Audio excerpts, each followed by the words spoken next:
Hello everyone! Ang menu po natin ngayon ay simpleng menu na eggplant. So, ayan siya.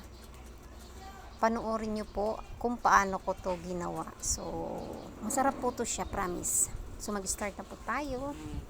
Prituhin na natin ang ating eggplant. Slice natin ng pabilog lang, simple lang. Slice mo lang siya ng ganyan. Hindi naman ganun kakapal, hindi rin ganun kanipis. So, takpan natin para medyo maluto. Then, halo-haluin na natin. Kailangan lang natin siyang prituhin muna. Ganun. So, ayan, halo-haluin natin. After nyan, magigisa na rin tayo ng garlic. Ayan.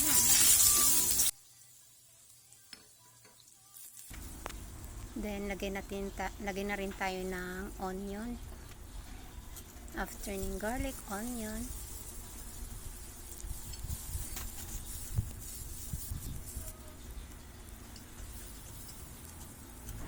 Yan, ininext na natin dito ang kunting giniling. So, giniling, pwede pong walang giniling ha. So, optional po kung gusto nyo ng giniling.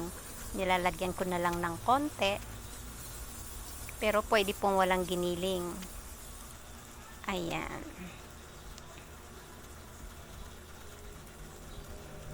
Ayan, nilalagyan ko pala ng paper and salt. And then, nilalagyan natin ng oyster sauce. Paghalo-haluin.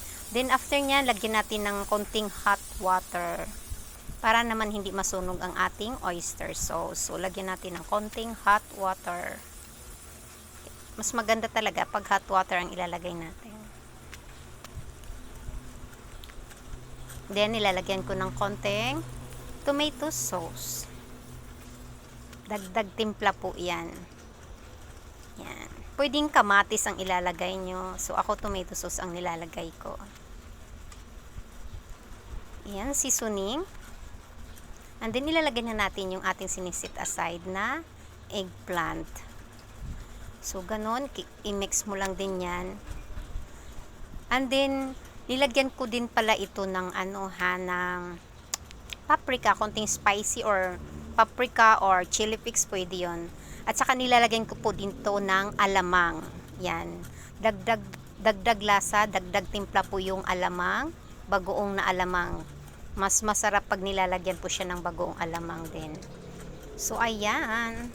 Halo lang natin yan.